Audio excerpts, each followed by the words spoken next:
Welcome to the Protector Culture Podcast with Jimmy Graham. Jimmy is a veteran U.S. Navy SEAL, a former protective officer for the CIA Global Response Staff, founder and CEO of the Able Shepherd Program, a husband and father of four, and a personal friend of mine.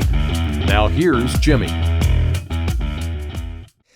Hey everybody, welcome back to Protector Culture Podcast with Jimmy Graham. I'm your host, Jimmy Graham. Joining me today, once again, is BK, Able Shepherd 051. How you doing, brother? Doing fantastic. How are you doing? I'm glad. I'm good, man. Another episode that's brought to you by able-nation.org. I do want to do a sign off and do a little quick update at the end of this, but nice, you see? Man, you got the memo. Oh, I didn't. But Able Nation was developed to, it actually exists to help those that are in charge of the security and well-being of primarily their church, school, civic group is what we say. Now, civic group's pretty broad. That means a group of people. So we're helping people all over, and I'll give you a quick update. But thank you so much for making this possible, able-nation.org. Look them up. All right. This one, brother, I want to talk, I want to air this one out, and I'm not even sure where this is going to go. I'm calling it Mount Elbert, right? Mount Elbert. So many things have spurred off of a week getaway that I needed to go dial in my receiver out in the wild. I know this is like part of me and that I need to get away from the noises and all this stuff and all the distractions and all that. If I'm going to focus on something and move forward, then I have to be pretty deliberate, right? So I went off, I took a week off, and this is Melissa knows that. So she was like, she sees that I'll put something on the schedule. And so I'm writing a book. Little backstory on that. I left to go get some of this done, to go get content. My goal was content. So how did I come to write a book? A couple years ago, I'm going to say 2 going on 3 years ago, I felt called to write a book and just share, not a SEAL book, right? Because I'm just, if you want to learn about buds, there's plenty of books out there. If you want to learn about all that stuff, war heroes, all that, which I don't consider myself that, go read their books, you know. But I do feel like that there's a message. If you've ever felt like there's a message, every author has felt like there's a message inside them that is supposed to be told. I've been struggling saying, what is that message? What is that going to be?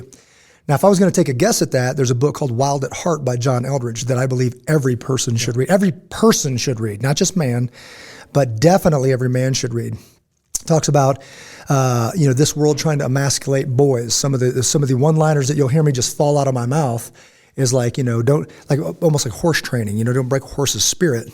You might need that horse to save your life someday. Don't break that child's spirit. You may need that boy to someday save your life. You leave him dangerous, right? God made him that way. So all this stuff, I was looking at a couple years ago relaunching John Eldridge's book. And as I read it again, it was new again. It hit me at a time in the SEAL teams. Maybe it was after the SEAL teams when I was doing contract work and all this other stuff. But anyways, it grabbed me and it summed up a lot of things that me and a buddy of mine, Gary, Gary, sat around a bonfire talking about and ringing. Oh, got the forklift running. A lot of these things that we have talked about, not knowing what we're talking about with big question marks over our head, it seems like that book through and it went and checked off a lot of them, as did a church that I walked in the door and just started like almost God saying like, hey, here's that stuff you were asking about. Like I remember pulling over and saying, hey, Gary, check out this book right now. And he got it and it changed his life as well. Now, what have I heard you say over the years? One thing that's deep and core to you, capture the heart of men? Yeah. Yep. So is this book in that area? It is. And it's not a guy bowed up talking about like, yeah, a real man smokes cigars and drinks whiskey and he drops the F-bomb every other word, right? It's like, hey, he's on a journey trying to find it with his sons. And he's just sharing that. He's just doing it publicly, right? So as I go to, and it's a cool thing that happened, is I one little lie or one little phrase, I don't like SEALs writing books, right? That jammed me up for a couple of years. I was going to relaunch his book. Felt like God said, there's a message in you I need to get out. So I go, okay, I'm going to write a book. But then I literally told myself, but I don't like SEALs writing books. So then hit the pause button for over 2 years. I have a meeting right over here. We're in Denver, for lack of a better, we're in Centennial, Colorado, but Denver. Melissa gives me schedules a meeting. I go meet these young guys. They're in the program, great guys, talking about launching this ministry. They're like, we love what you're doing here. Something's speaking to us. Just going on about what that's going to look like. It's going to be dangerous, and it's going to be bold, and it's going to be this and that. All great questions. Great young guys, just pouring into them. And I mentor guys going into the military and all that regularly. And towards the end, they say, who should we learn about? Who should we know? Who should we be talking to dial this in and find what we want it to be? I give them Jerry Boykin. I give them, Family Research Council. I give them Jack Hibbs, all the ones that I look to, Andy Stanley. I go, you guys are from the Springs, right? You ever heard of John Eldridge? Yep. They look at each other and he goes, that's my dad. And I'm like, that's your dad? Like what? Like that was amazing. No like way. His book hit me at a time, man, when it would I needed to hear it because I'm surrounded by garbage pretty much with people living their lives, but nobody's really, just in the teams, you don't talk about marriage. You don't talk about your aspirations for what you're going to do next. It's just teams. There's a saying, teams and S word, right? But I don't use it that much. But this all-encompassing, phrase that leads nowhere. So it just hit me at a time and it answered a lot of things for me and kind of changed the trajectory of my life. So I said, that woke me up and said, you know what? Back to your book. There's a message in you. Why? And the reason he's coming to me, I said, why? Just talk to your dad about it. I've been involved with my dad's ministry and it's a great ministry.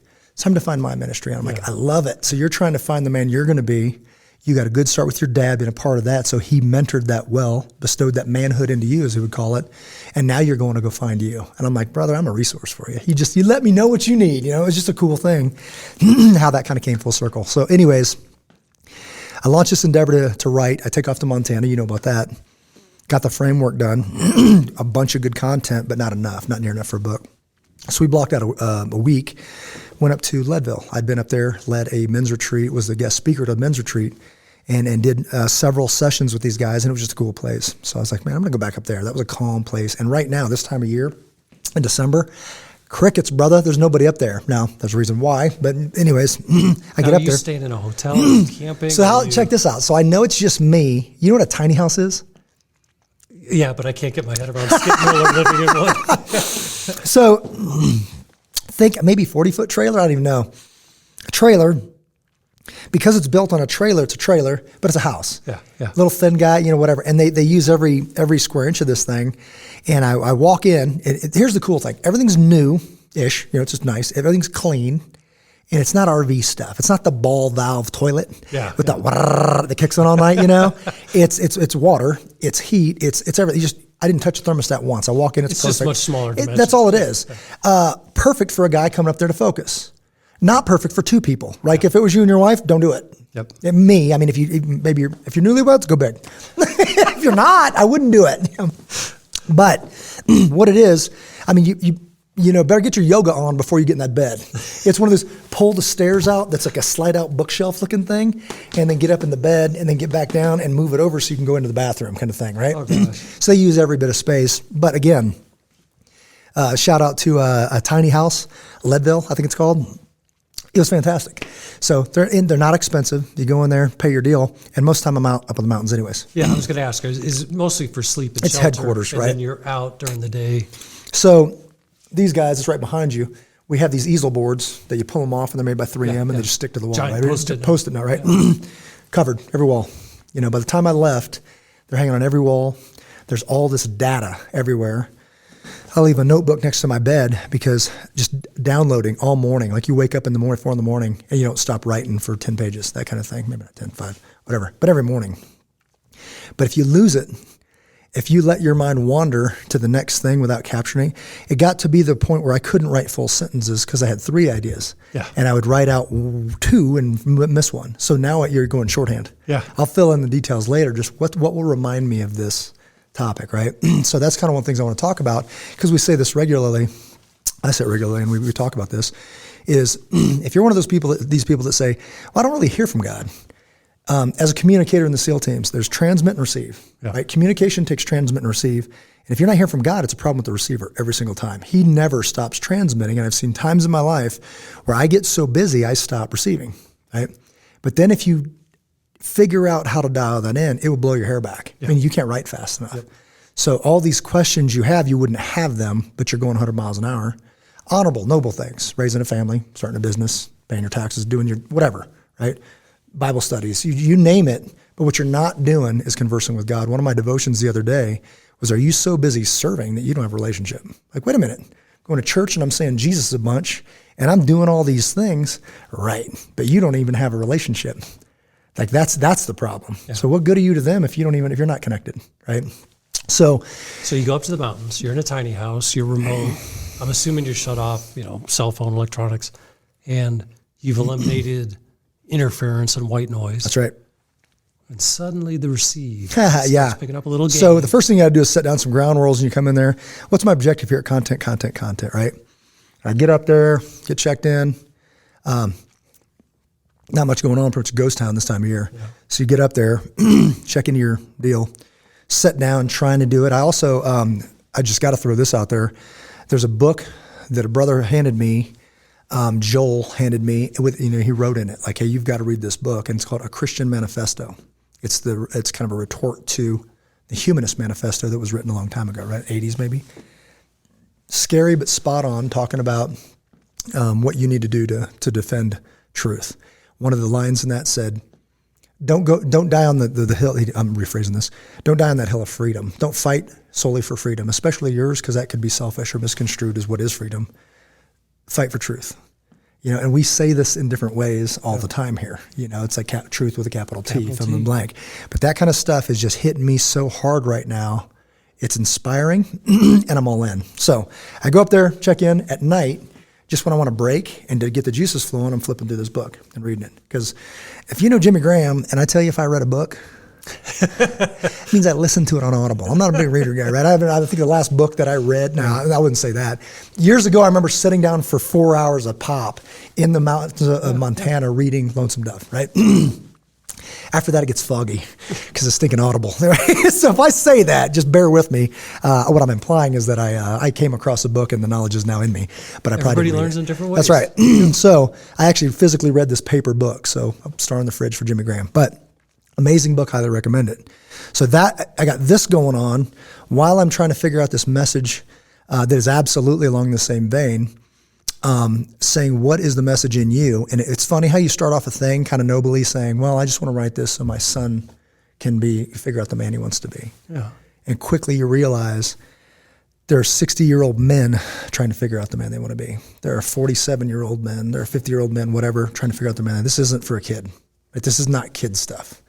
And we talk about how in this program, I just told people in my Bible study, you get to see amazing things here. We go and do tactical stuff. We do cool stuff. We do this protective stuff. It's all fantastic. But what they don't see is the talks in the parking lot that end up in tears when guys are bearing their soul. I don't know how to do this. We're not talking about guns anymore. We're not talking about tactics, and we're not talking about striking and knives and blah, blah, blah. It's like, I don't know how to talk to my wife. I don't know how to raise my children. Had a guy stay here last night. Great guy. Phenomenal guy. He's like, I love your company. When'd you meet my kids? 5 minutes at a party.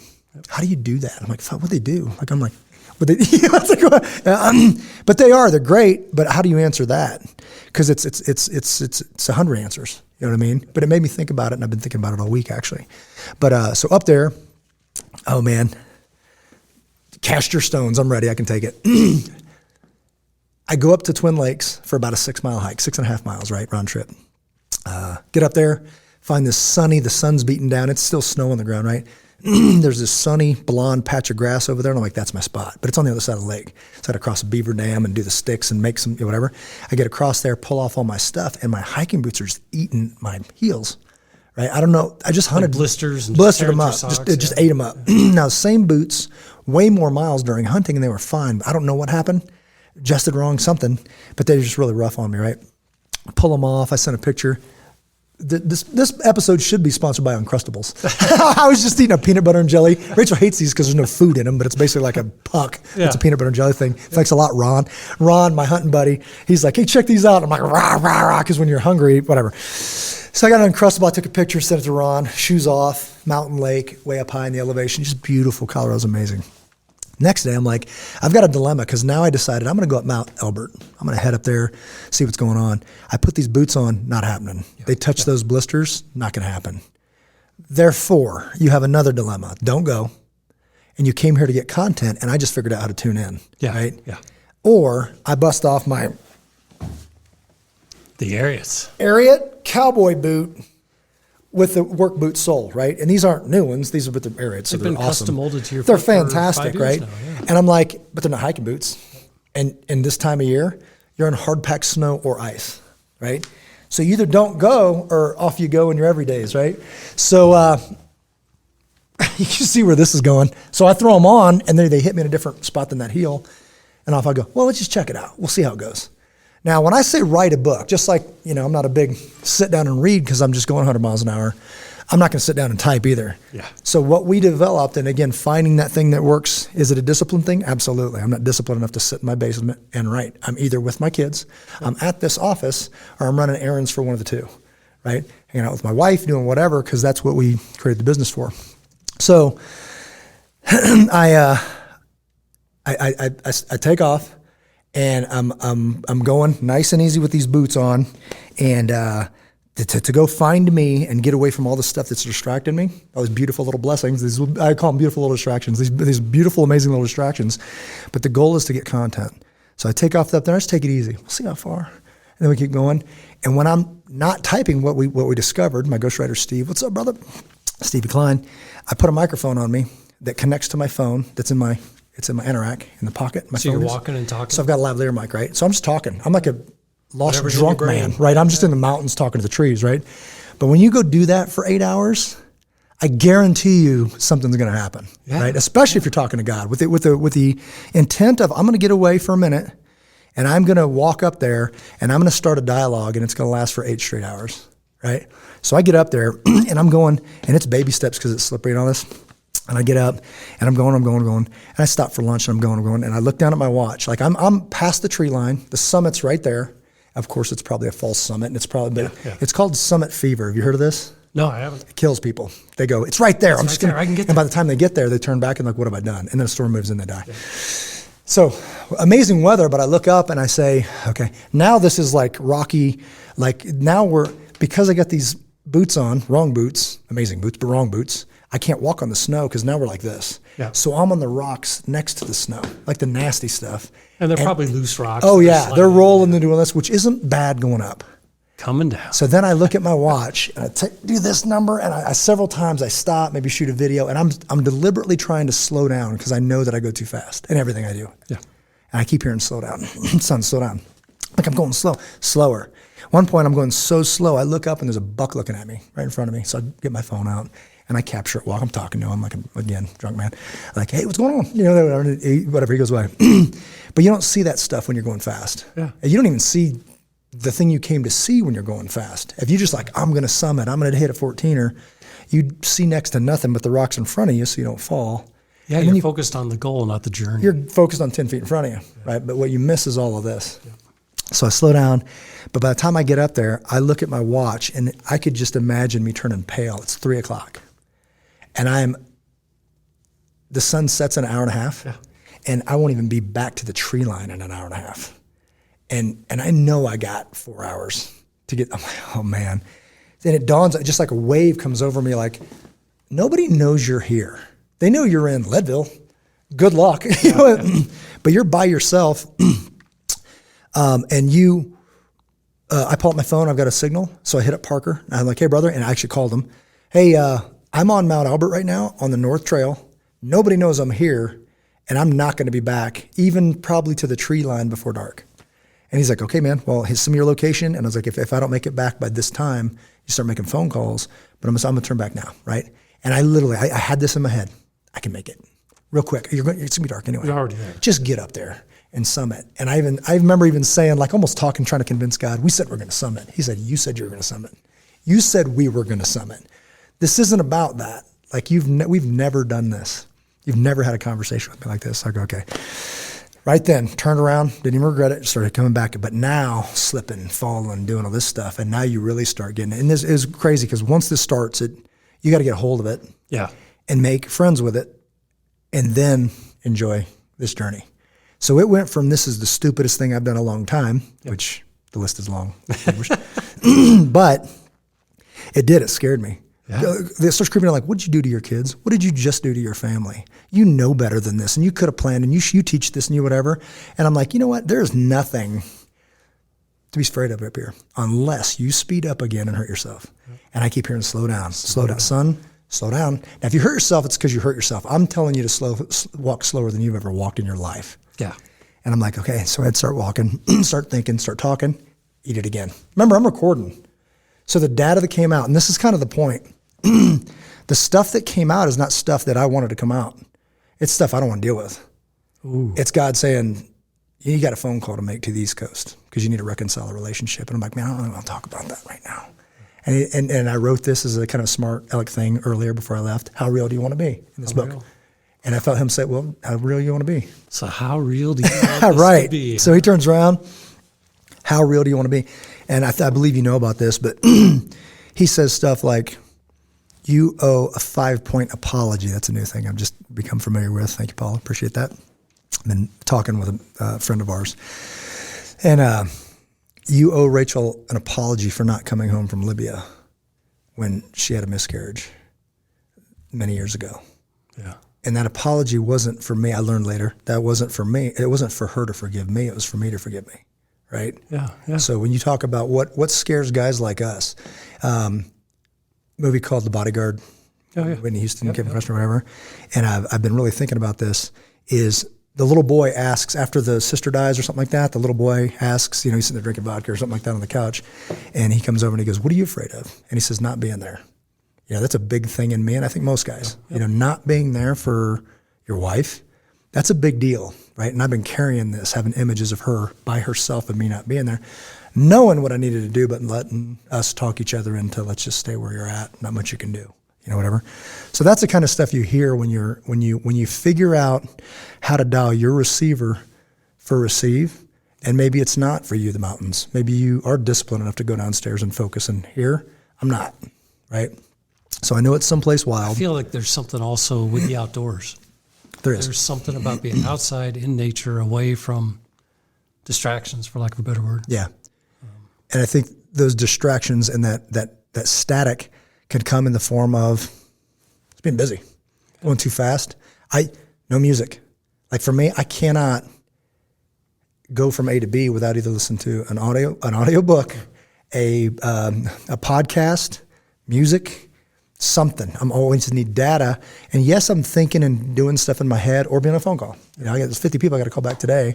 And if I go from here to there, I can knock out one of them, So you fill all of your waking moments with everything but God. And then he just didn't talk to me. Guess he doesn't like me, that kind of thing. I tell people, I'm actually his favorite. Good news, so are you, right? but anyways, I think, man, who said that? Graham Cook? Somebody like that. Maybe Leif, dang it, can't remember his name. Pastor, came to our church. But anyways, so those things start confronting you and you say, what are you going to do with this? I believe marriages are under attack. People are under attack. Yep. Decency is under attack. That's going to be in this book, by the way. Is absolutely under attack. And, when we say in our tactical training, it's, contact. So people fall this way. Everybody doesn't fall towards the fire. You fall this way, I fall this way. Why? Because we got to see if we're being surrounded. Yep. Say, what's worse than being surrounded? Being surrounded and not knowing it, right? So once you realize that this is a full-on assault on decency, on Christianity, on marriage, on all of that, you need to do something at that point, right? Yep. And people go, well, it's just too big, so I'm not going to fight. That's not the answer. It doesn't mean you need to do 100 push-ups a day. Would you do one? Yep. Man, I'm kind of busy. Would you do one a week? Would you do one push-up per month? It's kind of a lot to ask. It's not actually, not even a little bit to ask, right? So I'm not saying you got to go start a 501c3 and change the world. I'm saying you got to do something, right? And some people we call it differently.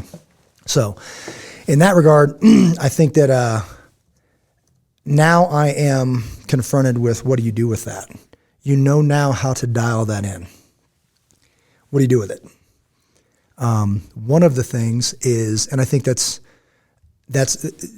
Wild at Heart painted that picture beautifully, talking about like we're made to be wild. This is the mountain's call to me. Yep. That's just me, right?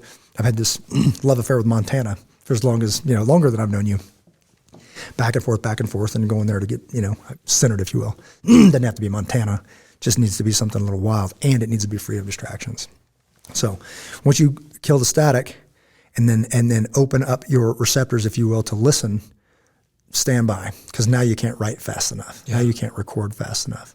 And the cool thing that we're finding is that Steve is back here, so I'll blast him a bunch of information, and he'll send me something like, hey, I'm out on my porch having a cocktail. Helping you process this is ministering to me.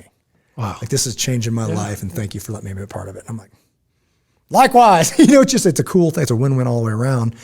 And one of the things that I pointed out, man, I know we went way over time, but the Bible's a map on how to live. But what if I could look at your map? You get this map, and you say, I'm going to live this way, but I look at it and I go, hey, BK, I wouldn't go this way, brother, because I've been down that road. Yeah. You might not make it back from that road. Just let me save 2 years off your life and just cross that out for you, right? And then you do the same for mine. But not only our future, our history, like our past, his story, history. Satan hates the truth about history. Why? Because there's clues to a better future, but only if we leave it honest. Yep. So if we go back and start changing history, or if we just didn't exist, didn't happen, we just erase it, we cancel history, we hide those snares again, right? So that's the kind of thing that I think when we're open, and like I said, a buddy asked me, are you willing to call out team guys? Especially team guys. Like SEALs, we don't talk about marriage, we don't talk about this, we don't talk about that, and they got dudes blowing their heads off, right? So this isn't something small and, well, not for the elite. No, especially the elite, right? And he goes, well, if you're willing to do that, you're going to reach a lot of guys. Because you're going to start some fires, you might blow something up. I go, see, I like blowing stuff up. So that's what we're doing now, is trying to, this dark cloud that we see, and I just shared a story when you walked in the door, right? So there's suicides that we know about. There's marriages that are in a horrible state that we know about. And the second I tell that story at a Bible study, I see 3 guys on Zoom calls with this emotional experience. And I'm like, what's going on there? And then they call me later and they go, that's my story. I'm like, you? Really? Because I would have never. Of course you don't. Of course you don't. Because I don't let you know that, right? But now that I know it, what am I going to do about it, right? So I think, so we just launched a thing called Risers. It's in Castle Rock. It's on every other Friday, starting this Friday, talking about exactly that. Like and I sent out a thing today saying, if you're the kind of person that says, honey, if you would just tell me what's wrong, I can get to fixing it. If you just tell me what you don't like, what would make you happy, that kind of thing. Guys, see you Friday. See you Friday, right? Uh-huh. And one of the things that you've heard me say, we call it in tactics, storm the castle, slay the dragon, save the princess. So this is the kind of thing that God slaps you in the face with when you think you're clever and you came up with a little thing. Yep. And he says, what if that castle, storm the castle, doesn't mean against the castle's defenses. It means storming the castle means you got to get to the castle, right? The dragon isn't, the fire he breathes is lies saying, you're not the guy for this. There is no battle, there is no castle, right? So you got to get there. Now, once you get close, that castle will defend you and get you in there, but you got to make it to the front door. Yeah. And what if so storm the castle, save the dragons. What if the princess is your wife and the thing that you need to save her from is you? Is you. Yeah. Ow. Like, I don't want to hear that. But if you start dissecting the way that the little tiny things, again, God's saying, remember when your dad, your in-laws stayed with you and lived in your basement for a while when they first moved here looking for a house? You spoke to her differently when her dad was in the room. Yeah. But as a Christian, you believe her dad's always in the room. Her father is always in the room, and she's royalty. How dare you talk to her like that? Yeah. And I'm not like, go fix me a turkey pot pie. I'm not a jerk. Yeah. Maybe I'm a jerk. But it's not like that. It's just short. It's just, okay, fine. This little childish stuff that I don't intend to do. But it takes things like that to say, no, this is, you just tell me what to do, and I'll fix you. Okay? Roger that. Say that for a couple of years and see how that works out for you, right? Yeah. Or you say, okay, and this is the thing that it rocked me at first, but I'm okay with it now. How much of me do I have to get rid of in order to make this better? Is there going to be anything left? Yeah. And I felt like God was saying, everything I put there gets to stay. The rest is up for discussion. There's good stuff in there. There's a lot, that adventure, your motorcycle, all that gets to stay. The rest is up for discussion. So if you made a thing, called it good, and talk about it. Yeah. That might be out with yesterday's trash. But the good stuff gets to stay. By the way, she doesn't want that. She doesn't want a shallow man. She wants a man. She married you. She wants the best parts of you because I put him there. Okay, roger that. So anyways, I won't even get into T360. I know, me too, man. Well, T360, we talked about like tactics, like using a thing that's tangible for guys, even gears. Neutral doesn't work. We got to be in a forward gear. If you kick it in neutral any phase of your life, by default, you get what you get, right? It's failure. So we're going to talk about that. We're going to talk about T360. We're going to talk about that. Not today because it's going to be way too much, but teaching tactics, T360, together 360 degrees. How did I not see that in my marriage? How did I not see every lesson I've taught to the CIA, to the SEAL teams, to you guys, to everybody? And I know it inside and out, but I didn't apply it to my marriage because it works. To get to her, you got to go through me. She says to get to him, you got to go through me. Our perimeter, our marriage, nobody gets in those, we put them there. Our kids go there, we protect them, and we work in unison in every aspect of her life. She leads, I leads, but she's got the front, I got the six. All this stuff actually works if you put it in a context. I just haven't. That's my new definition actually of joy in a marriage would be that. We're moving, like you see these teams move through this building right here. That's how I want to navigate through life with my wife. That's a new goal. So. Yeah, I feel an interesting challenge right now, and I go into the training, and I'm picturing that first corner you take, and somebody's in your face, and the training teaches us when the bad is in front of you, you launch, you attack. We are under attack. Yeah. You need to launch. Yeah. You need to get in their face and stop it. Yeah. So absolutely. And people think, again, it's easy to call somebody, Maximus, Leonidas, William Wallace, but really, are you more like Commodus, right? And let's just be honest, is that now Yellowstone's the big thing. Yeah, John Dutton, real men. Negative. If you're getting your definition of real men from Yellowstone, it's working. The system's working. Yeah. They put a nugget of gold under a pile of crap and call it all good. It doesn't work. It just doesn't work. Yep. Nobody wants to be married to Rip. I'm telling you. Yep. I've been that guy and I know that guy. You don't want to be married to that guy, right? So that's just the truth. And I'm seeing young people saying, that's real men, that's real. It's like, no, that's a pipe dream. It doesn't exist, right? It looks good on TV. It looks good on TV. All right, brother. So that's basically, we'll leave it at that because there's so much more to unpack. But you're just going to have to buy a book, son. When do you think this book might be ready? Or you know what? I would have said, my kids will be graduated high school until this trip. So much got downloaded on this trip. I believe that we have, if not all of it, 90% of the content, 95% of the content.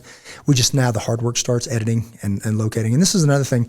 MindNode, if you haven't heard of that. Man, Steve, I don't know how, Steve, how do you learn about this? He's got all these apps and modules and stuff like that. This one was actually gold because my brain is like all over the place. It's, you remember Minority Report? Yeah. Where they're moving the stuff all over? It's kind of like that, but on your computer. So you're not restricted by lines and this and that like you would on, what's it called, the spreadsheets? Like Word or Excel, right. Yeah. You can put it wherever you want, and you can expand on it. So what I did is I just put, here's some categories that have become parts. These are things that I would really like to touch, general topics that now became chapters, and this is the actual content. But if I'm thinking about something, I gotta hit plus, write it, plus, write it, plus, write it. Now, way back when, gosh, it seems like it's been a year or two ago, you had the concept of the book. Yeah. And if I'm remembering it right, it was almost like a challenge and a response. You were going to present the reader with some ideas, a topic, maybe a challenge, and then the response needed to come from the reader. Is that still the format, or similar? But again, you write this stuff on paper and set back after a day of up there. And so first day, Twin Lakes. Second day, into the night. Mount Elbert, right? Go slower. Slower. Man, and I'm eating it. I'm falling and I'm giggling. I'm like an idiot. I'm like up there like, got it. Somebody watched me. They'd be like, oh, check out this fool. But it was unbelievable. Third day, actually fourth day, because I got up there late the first day, whatever, so day 4. I lock myself. Just don't even leave. I don't even leave the little tiny house. I got my Uncrustables. I got my food, my whatnot. And I just process all the data. Any note that I wrote by my bed, any of that, I just spoke it, recorded it, sent it in on the interwebs, transcribed it. What Steve gets is my voice talking and everything written out. Yeah. So when I say wrote a book, I spoke a book, chopped it into pieces, got it on paper, and then we structured it into a book. So that's what we're in the process of doing. But I would say that now I am like hopeful, like this next year we're going to have a book. I'm just going to say that. Hear that, Steve? I don't know if it's going to happen or not, but there does need to be some things need to be developed further. Some things need to be dissected and moved into chapters. But I think, again, the goal would be to add value to other people. And for me to pursue what I thought a man was, it was very inefficient. And I think like a lot of us, we're just happy we survived our youth. Oh, yeah. You're like, what was I thinking? Man, I did some stupid stuff. Thankfully didn't do what I call forever mistake, couple of them actually, but forever mistakes can change the trajectory of your life, and some people don't make it back, right? So that would be the goal, is just to be, every time that I've shared something that I didn't want to, because God said, hey, be vulnerable and share this, I hear from people all over the country, including today. I just told you shared. I got a text today from one of my mentors that I really appreciate. I won't say his name because he's a sensitive position or whatever. When you get a compliment from guys like that, it lands. Yeah. You're like, brother, we're doing the right thing. So that's the goal, is to somehow add value on a real level. And again, for those SEAL teams, those elite operators, who talks to them? Well, I'll give it a shot. Again, cast your stones if you wish, but I'm doing it for you and for that community and for our nation. I'll throw it out there. This is going to be a teaser. Somebody's going to buy my book, but it's going to be, have you ever heard and we can finish with this. This is for the SEAL teams. We just lost an amazing commander. I didn't know him personally, but I don't know if you saw that. Army Navy played. Navy won, and they dedicated that to the SEAL that we just lost. But have you ever seen, Lord, help me to be the kind of man that my dog thinks I am, or be the person that my dog thinks I am? I started with that, because you scribble, you just write stuff. And I put a message to the SEAL teams. It's time to start being the heroes that the nation thinks we are. Yeah. There's TV shows, there's this and that, there's all that. And some of the stuff, the SEAL team stuff, I don't even go on because I'm embarrassed to. The language, the 25-year-old humor, but you're 60. Just it's outlived its usefulness, and it's time to start being better. So that would be a goal, because our nation needs it. Yeah, so absolutely, that's going to be one of the many objectives of this book. So. Well, I'm looking forward to it. Okay, and again, I will continue to figure this out, but I would encourage people to, even if it's in your home, carve out that time and just start trying. Play with that receiver dial. See what happens. You'll see it. You can't. It's undeniable. But if you find it, you can't ignore it anymore. Yeah. Right now, it's a duty. Now it's negligence if I don't do this again on some level. Doesn't have to be a week. Doesn't have to be Mount Elbert. But I got to get away from it. I got to be honest. I got to start that dialogue with God. I got to take notes, and then I got to act on it. So again, if we can have that map in front of us, and I can help you, and again, by design, there is a map and instructions on how to live your life, but I can look over, and I might be able to save your life. And you might be able to save mine, but we have to leave our history intact, the good and the bad, because it contains clues for a better future, for our nation, for our family, to show our children, the whole deal. Yeah, I'm looking forward to it, because I picture it like being on the airplane. Put your mask on first. Yeah. Then help others. Yeah. Fix this. That's right. That's as real as it gets. What good are you to the nation if you're a train wreck?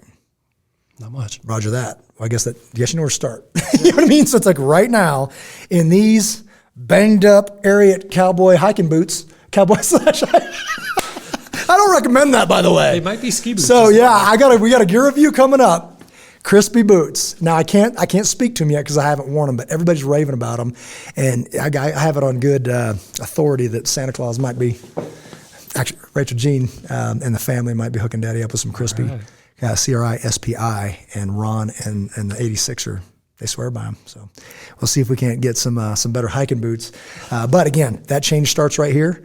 And then what are you going to do about it? Yep. Not the other way around. Any closing words, my brother, before I sign off? Oh, thank you for letting me be a part of this. It's exciting to hear. I can't wait to see it in print or in audio version, maybe. Hey, man, do both. That's how I roll. I do want to just before we sign off, and I just want to thank Able Nation again, able-nation.org. Couple quick updates. I know that we talk about the security stuff, and we talk about safety, security, wellness, all that. We can use those in different. Going through they're just general words. What falls under that? For example, we did a one-day fundraiser. It's $35,000 for the Alternatives Pregnancy Center, a pro-life movement in Castle Rock. We have sponsored this year. We come across certain things in our lives, and we're like, wow, that's a burden somebody's carrying, and that's my burden as well. Let's just say Native American children. Yep. And you see something and you can't unsee it, and you sponsor that family. Let's see what else. Risers, the men's marriage muster. We're gonna get involved with that. That's gonna be buying some equipment, some audiovisual equipment. It's gonna be buying breakfast burritos. It's gonna be out of our time going and picking up stuff and all that stuff.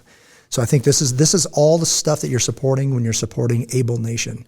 So Able Nation just means a nation of people that are capable, that are willing to do this, to move the needle toward good. So that's the kind of stuff. Are we protecting schools? We are. Are we buying medical trauma kits and giving them to schools? Are we buying body armor and giving them principals? All of the above. And it's not Jimmy, it's the community. It's just I happen to be driving the bus on some of this stuff. And not all of it, but just on some of it we are. So that's what we're doing. So special thanks And special thanks for just recently for this new kickoff with the Risers Men's Marriage Muster starting this December 17th on a Friday at 6:30 a.m. So thank you, Able Nation. Consider giving able-nation.org if you're willing to support the ministry that is happening every other Friday called Risers. Please, in the notes, just simply write marriage, and then that money will go towards breakfast burritos and audiovisual, and there's a little bit of a fee to rent that ranch. But we really appreciate it. Additionally, if you want to learn more about Able Shepherd, visit us at ableshepherd.com. That's the training group that you hear us talking about all the time with how do you take care of one another. Join us on Facebook at my personal, at Jimmy Graham, and then also at Able Shepherd. The standinthegapinitiative.com. Standinthegapinitiative.com are all those free resources when you come up to how am I going to start a team, how am I going to start a group, how are we going to make this into a ministry. Please check out the free resources, the many, many hours of free resources that live on the pages at standinthegapinitiative.com. And then to check out these, obviously, protectyourculture.com, audio, video, and you get to see BK. All right, until we see you again, love you guys. Take care of one another.